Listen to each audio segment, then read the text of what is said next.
La realidad, el ser humano ve a partir de su sentir. Y la mayoría de la gente siente miedo. El 90% de la población del mundo, no hay movimiento del ser si no hay una emoción que lo mueva. Emoción es igual a emoción, energía en movimiento. Eso es. Entonces, la emoción es la que te lleva al movimiento y a la percepción. De hecho, yo no sé cuánta gente estará al tanto de que, por ejemplo, esto que están viendo en este momento en sus pantallas no está ocurriendo en este estudio de grabación. Está ocurriendo en la mente, en nuestra interacción. Está comprobado científicamente que esto que nosotros estamos percibiendo está ocurriendo en nuestras mentes, no en este lugar físico. Porque de hecho hay una diferencia entre la velocidad de la luz y la velocidad del sonido, que tu mente, el algoritmo perceptual que tenemos en nuestra mente, compone una imagen sólida unida al sonido, lo sincroniza entre 20 y 25 milisegundos después de que ocurre. Wow. Entonces la realidad es la que tu mente es capaz de construir. Y tu mente va a construir la realidad según el sentir. Y si tu sentir es miedo, va a haber una realidad aterradora. La mayoría de la gente siente que este mundo es un mundo peligroso, donde hay mal, donde hay una matriz de control que nos quieren joder la vida y que nos envenenan y que no digo que no sea cierto que eso existe, pero lo que la gente no entiende es que es todo en favor de los jugadores. Todo en favor de los jugadores. Sí.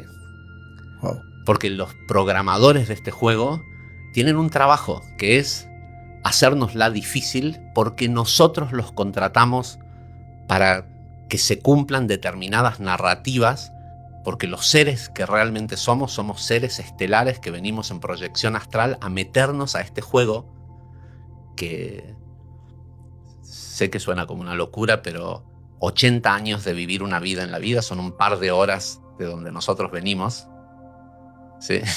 Porque es muy lejos, Claro. porque el tiempo no es igual.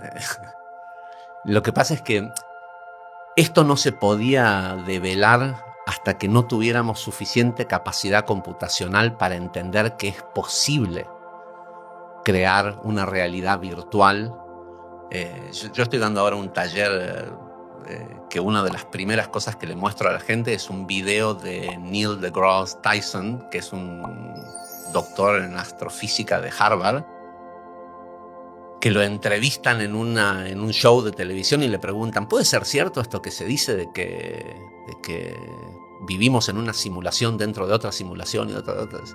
Y el tipo lo explica y dice, mira, dice, la verdad es que entendiendo el nivel computacional que tiene el ser humano hoy y que pudieran haber civilizaciones más avanzadas, y nosotros hoy somos capaces de generar realidades virtuales que son totalmente que te pueden confundir al punto de que pienses, todos hemos visto a gente jugar un juego de realidad virtual y de repente vomitar. Correcto. Del vértigo que le produce porque la mente lo cree al 100% y está usando unas gafas. ¿Sí? Entonces hoy entendemos que eso es posible. Bueno, imagínate con la tecnología de una civilización capaz de viajar en el espacio, ¿sí? De hecho, yo tengo una teoría propia que no es de la fuente de donde recibo esta información, porque hay algunas cosas que no me contestan, siempre con la excusa de que puede alterar el libre albedrío de los jugadores. Pero hoy en el mundo, hace ya unos 15 años más o menos, hay 4 empresas. Antes eran 3 empresas californianas y una china. La china era Neuralink, que es la empresa que compró Elon Musk, sí, y ahora la radicó en Estados Unidos. Hay 4 empresas que han gastado cientos de millones de dólares, si no miles de millones, tratando de llegar a poder respaldar en un en un disco rígido externo, la conciencia de un humano. El mission statement de Neuralink de Elon Musk habla de que quieren generar una tecnología que es una interfase entre el cerebro y la computadora para poder hacer que con una aplicación en tu teléfono tú puedas medicarte, hacer que tu glándula pituitaria produzca ciertos compuestos químicos para automedicarte y demás. Y te lo venden como que es la gran tecnología que va a poder ser utilizada para recapacitar a discapacitados, problemas motrices, reestructurar la mente. Pero cuando esa empresa fue creada, antes de que la comprara Elon Musk, el mission statement era, o sea, lo que querían dedicarse era a generar una interfase entre el cerebro humano y una computadora para poder extraer la experiencia humana y eventualmente instalarla en un avatar sintético, en un cuerpo, un transhumanismo básicamente, para que esa vida sea eterna.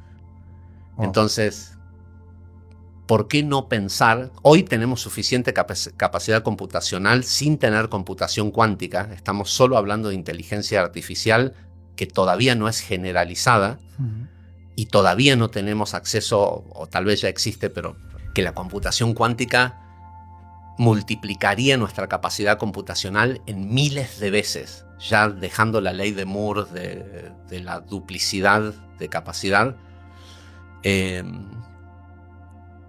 Y con la poca herramienta que tenemos en inteligencia artificial, si tú le pides a ChatGPT que te fabrique la historia de la vida de una persona durante 80 años, minuto a minuto, si tienes la suscripción adecuada, si pagas, te lo hace. ¿Sí? Entonces, es fácil pensar en que una computadora pudiera generar una narrativa de vida a medida para un personaje, para venir a experimentar una determinada experiencia que te dé una determinada lección moral, emocional, vivencial. Pero ¿qué tal si existió un planeta llamado Tierra y que en el año 2025 esas empresas lograron hacer un backup, un respaldo externo de la conciencia de un humano y guardaron unos cuantos cientos de miles de estas narrativas y eventualmente ese planeta se extinguió solo hace falta ver cómo se comportan los humanos se extinguen solos. Esa es la parte que no es difícil de creer que pudiéramos ser tan estúpidos de apretar el botón rojo y extinguirnos en un holocausto nuclear. Y que tal vez un día llegaron unos exploradores planetarios buscando oro, porque es lo valioso que tiene este planeta, y se encontraron con estos archivos, estas narrativas, y de repente ellos no tienen la capacidad de lectura que había en la Tierra en el año 2025, sino que tienen una tecnología que es capaz de ver no solo la experiencia de vida, sino componer una realidad virtual exactamente igual. Yo no sé si la gente sabe, pero el router de internet de tu casa está constantemente mapeando toda la realidad. Dejas esta taza aquí y el router de internet la registra, la renderiza y envía la información. Esto es algo que reveló hace muy poquito Elon Musk, preguntando en una conferencia qué están haciendo con esa data. Las antenas satelitales, las antenas de telecomunicaciones a través de sus microondas y los routers que tenemos en nuestra casa están mapeando constantemente toda la realidad física de este mundo y están devolviendo esa información a alguien que la está registrando, que está compilando esa data. Entonces, tranquilamente, estos nuevos exploradores galácticos pudieron haber encontrado estos archivos y en esos archivos, con su capacidad lectora, ver no solo eso, sino ver la memoria celular de los seres que habían dejado su impresión consciente en esos registros y poder ver las vidas pasadas, todo, reconstruir todo exactamente igual, excepto por un leve detalle que para que pudieran estos seres habitar estos avatars simulados, necesitaban tener un código base de compatibilidad genética. Entonces, bueno, generaron un avatar capaz de recibir la conciencia de un pleiadiano, de un acturiano, de un felidio, de distintas razas estelares para que puedan venir a jugar al juego de la existencia en la Tierra año 2025. Esto es una teoría, una hipótesis mía, no es, pero digo, es tan válida Claro. como pensar, bueno, las narrativas de cada jugador las generó una inteligencia artificial, o tal vez estamos reviviendo la vida de alguien. Detente un segundo. Antes de seguir escuchando, antes de asentir o negar, antes incluso de intentar comprender, respira. Porque lo que estás a punto de leer no busca convencerte, busca algo más incómodo, que observes tu propia experiencia desde un lugar que casi nadie mira. Nada de lo que percibes es exactamente como crees. Nada. La realidad que llamas mundo no es un escenario fijo, sólido e independiente. Es una construcción interna, un relato que tu mente arma en tiempo real, segundo a segundo, basándose en algo mucho más profundo que los hechos. Se basa en tu sentir. Y aquí aparece la primera revelación, la que casi nadie acepta. El ser humano no ve con los ojos, ve con la emoción dominante que habita su cuerpo. La percepción no nace en la retina, nace en el sistema nervioso, nace en el estado interno desde el cual interpretas lo que ocurre. Por eso, dos personas pueden vivir el mismo evento y salir con realidades completamente distintas.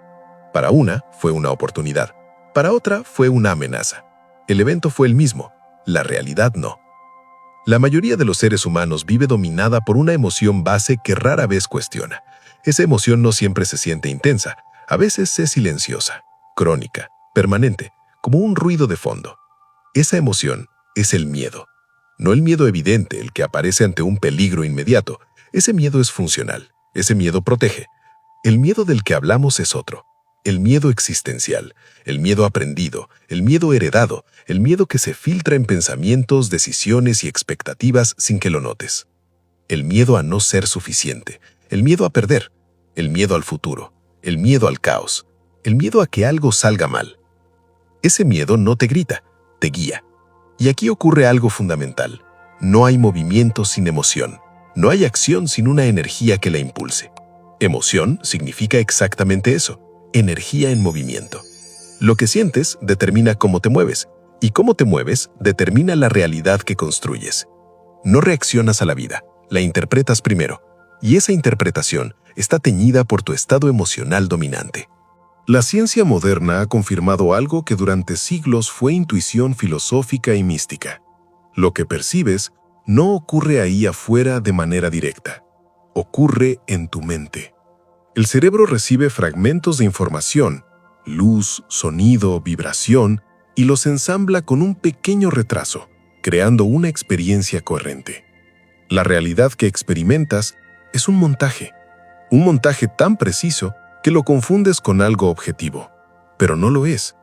Tu mente sincroniza la imagen y el sonido, rellena los vacíos, corrige errores, suaviza inconsistencias y te entrega una versión estable del mundo, una versión que parece sólida, confiable, real. Sin embargo, esa versión depende de una variable crítica: ¿cómo te sientes?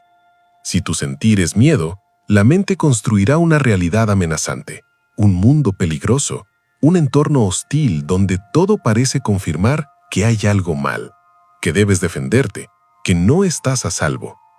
Y entonces el mundo se llena de señales, noticias que refuerzan la idea de peligro, personas que parecen enemigos, sistemas que parecen opresivos, fuerzas invisibles que controlan todo. ¿Existen estructuras de poder? Sí. ¿Existen sistemas de control? Claro. Pero aquí está lo que casi nadie se atreve a decir. Incluso esas estructuras forman parte del juego. Un juego que no se entiende desde la superficie, porque si este mundo fuera únicamente una trampa diseñada para destruirte, no habría aprendizaje, no habría evolución, no habría conciencia emergente, solo habría colapso. Y sin embargo, algo en ti sigue buscando sentido, algo en ti sigue despertando. Aquí aparece la segunda revelación, más profunda, más perturbadora. ¿Y si la dificultad no fuera un error? ¿Y si el miedo no fuera un fallo del sistema, sino una herramienta del diseño? Piensa en cualquier juego que hayas jugado en tu vida. Sin obstáculos, no hay desafío. Sin desafío, no hay interés. Sin interés, no hay inmersión. Y sin inmersión, el juego no funciona. La dificultad no arruina el juego, lo vuelve significativo. Entonces, ¿qué pasaría si la existencia no fuera una competencia para ganar, sino una experiencia diseñada para recordar algo olvidado? ¿Qué pasaría si el miedo fuera el principal mecanismo para generar inmersión total? Porque el miedo hace algo muy específico. Fija tu atención, te vuelve reactivo, te mantiene dentro de la narrativa, te impide salir del personaje. Y en cualquier simulación, eso es esencial. Aquí la idea deja de ser filosófica y empieza a rozar la ciencia. Hoy entendemos que una mente puede vivir experiencias absolutamente reales dentro de entornos fabricados. La realidad virtual ya no es una metáfora, es una prueba. El cuerpo responde como si fuera real. El vértigo es real, el miedo es real, la emoción es real, aunque el mundo no lo sea. Si hoy con tecnología limitada somos capaces de engañar al cerebro, ¿qué podría hacer una tecnología mucho más avanzada? O una inteligencia capaz de generar narrativas completas, vidas enteras, con conflictos, relaciones, pérdidas y despertares perfectamente calibrados? Aquí es donde la pregunta deja de ser ¿es posible? Y se convierte en algo más inquietante. ¿Y si ya está ocurriendo? ¿Y si esta realidad no es lo que crees, sino una experiencia profundamente inmersiva diseñada para que olvides quién eres mientras juegas?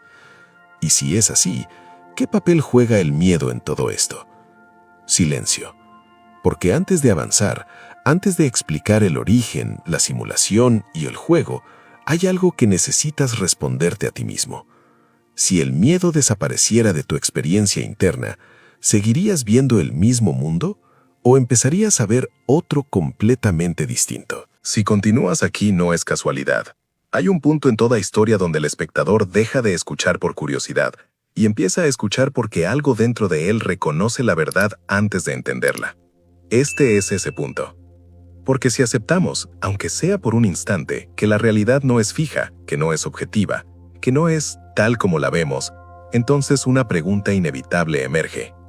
¿Quién está construyendo el escenario que habitas? La mayoría de las personas cree que vive dentro de un mundo que simplemente pasó. Nacieron aquí, crecieron aquí, heredaron reglas, miedos, valores, límites. Nunca se les ocurrió pensar que todo eso podría ser parte de una narrativa más grande. Pero observa con atención. Tu vida no avanza de forma aleatoria, avanza como una historia. Tiene giros, crisis, momentos de quiebre, repeticiones, personajes que aparecen justo cuando deben aparecer, pérdidas que llegan en puntos exactos, despertares que no ocurren antes ni después. Ocurren cuando estás listo. Eso no es caos, eso es estructura. Aquí es donde la idea del juego empieza a tomar forma real, no como metáfora espiritual, sino como un modelo coherente de la existencia. Un juego no se juega para ganar, se juega para experimentar, para probar habilidades, para atravesar niveles, para recordar reglas que estaban ocultas, para descubrir qué tipo de jugador eres cuando el entorno se vuelve adverso. Y todo juego necesita algo esencial: olvido. Si recuerdas que estás jugando, el juego pierde impacto. Si recuerdas quién eres fuera del juego, las amenazas dejan de tener poder. Por eso, en todo diseño de inmersión profunda, la memoria se suspende.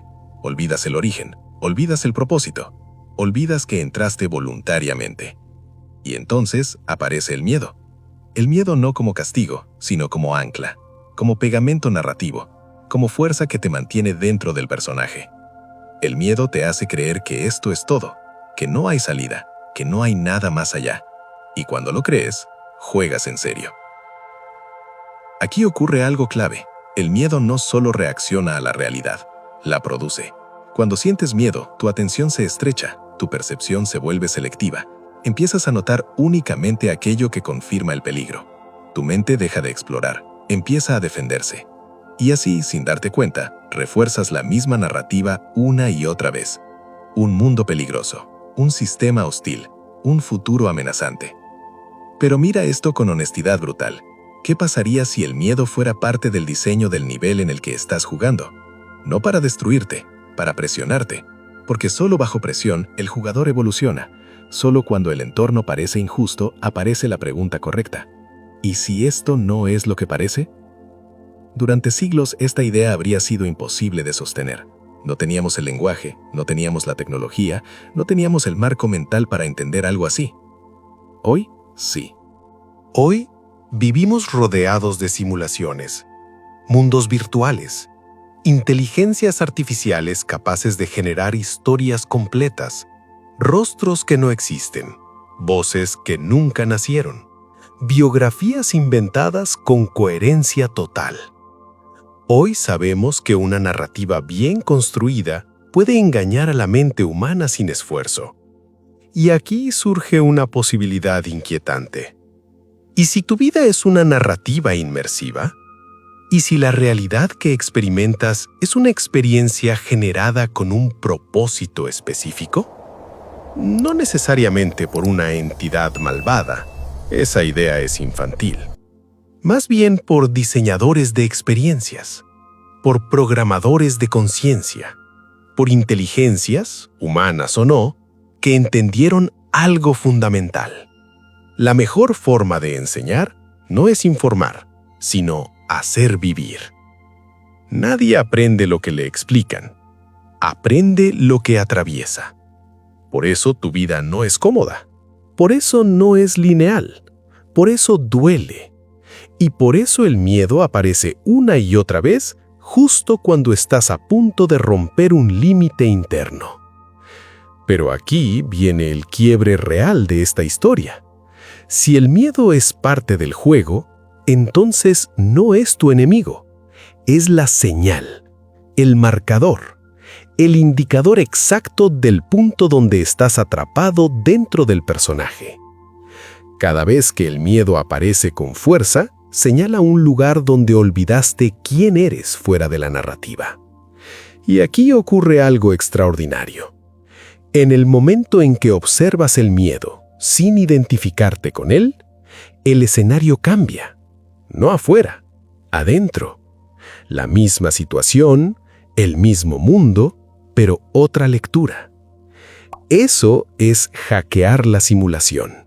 No escapando, no luchando, sino entendiendo.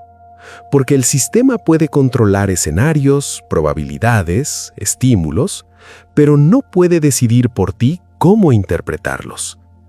Ahí vive la grieta, ahí vive la libertad. Y entonces la pregunta ya no es ¿quién controla el mundo? La pregunta real es ¿quién controla tu percepción mientras estás dentro de él? Porque si el miedo dejó de gobernarte, ¿seguirías obedeciendo las mismas reglas? Silencio. Respira. Porque en la siguiente parte no hablaremos solo del juego. Hablaremos del origen, de quién entra, de por qué entra y de lo que ocurre cuando un jugador empieza a recordar. ¿Estás listo para eso? ¿O prefieres seguir creyendo que esto es solo la vida? Hay un momento casi imperceptible en el que algo se rompe por dentro. No es ruido, no es euforia, es silencio. El silencio exacto en el que te das cuenta de que has estado reaccionando a una historia creyendo que era la realidad. Porque si has llegado hasta aquí, ya lo intuyes. El miedo no llegó a tu vida por accidente. Fue sembrado, repetido, normalizado, convertido en rutina. Y tú, sin saberlo, lo usaste como material de construcción. Cada decisión tomada desde el miedo levantó un muro. Cada pensamiento repetido desde el miedo reforzó el escenario. Cada día vivido en automático confirmó el guión. Y así, poco a poco, el juego se volvió invisible. Te dijeron que el mundo es peligroso y lo creíste. Te dijeron que la vida es dura y lo aceptaste. Te dijeron que no hay salida y dejaste de buscarla. Pero mírate ahora. Algo ya no encaja. Porque cuando observas el miedo con atención, descubres que no es un monstruo externo. Es un programa interno. Una capa. Un filtro. Una interfaz emocional diseñada para mantenerte dentro del personaje. Y aquí aparece la verdad más incómoda de todas. Nadie te está atrapando. Tú sigues jugando, porque olvidaste que podías despertar. El juego no necesita barrotes cuando controla la percepción. No necesita cadenas cuando domina la interpretación. El miedo no te empuja, te dirige suavemente, como un algoritmo que aprende de tus reacciones y te ofrece más de lo mismo. Más noticias que confirman tu angustia, más historias que refuerzan tu sensación de amenaza, más estímulos que te mantienen alerta, dividido, desconectado. Pero el sistema tiene una falla, una grieta, y esa grieta es la conciencia. En el instante exacto en que te preguntas, ¿y si esto no es lo que parece? Algo cambia. No afuera, dentro. La narrativa pierde fuerza. El miedo ya no manda. El jugador empieza a recordar. Recordar que el cuerpo es un avatar. Que la mente es la consola. Que la realidad es el escenario. Y que tú no eres el personaje. Eres quien lo habita. Por eso esta historia no termina con respuestas cerradas. Termina con una elección. La única que importa dentro de cualquier simulación. Seguir reaccionando o empezar a jugar despierto. Despierto no significa huir del mundo. Significa verlo sin el velo del miedo. Significa caminar la misma vida, pero desde otro nivel de lectura. Significa usar el sistema sin ser usado por él. Significa transformar cada desafío en una señal, cada crisis en un portal, cada miedo en una instrucción de salida. Y si esto resonó contigo, no es casualidad. Nada aquí lo es. Suscríbete para seguir recibiendo más revelaciones del juego, porque lo que viene no es contenido, es memoria activándose. Y si este episodio te movió algo por dentro, el siguiente no solo te va a impactar, te va a sacudir el alma. Apóyanos con un like consciente, no por algoritmo, sino por intención. Y escribe en los comentarios una frase simple pero poderosa. Hecho está. Porque cuando lo escribes, no es para nosotros, es para ti. Si sientes el llamado a profundizar, descarga nuestro libro digital Hackeando el juego en PDF. El enlace está en la descripción o en el comentario fijado. Lo recibirás directo en tu correo. No es teoría, es mapa. Y si este espacio te aporta claridad, si esta misión resuena contigo, puedes apoyar La Luz del Origen. Tu donación por PayPal es energía que regresa multiplicada. Tu apoyo mantiene viva esta misión de amor. El enlace está en la descripción del video. Únete a nuestras membresías si quieres acceder antes que nadie a los próximos episodios, recibir contenido exclusivo y caminar este proceso acompañado, porque recordar juntos acelera el despertar. Explora también nuestras listas de reproducción. Cada video es una puerta distinta dentro del juego. No importa por dónde entres, importa que ya empezaste a mirar. Y ahora, antes de irte, detente un segundo más. Mira tu rutina, mira tus miedos, mira tus certezas y pregúntate con honestidad brutal. Si esto es un videojuego, ¿estás jugando por miedo o estás jugando para recordar?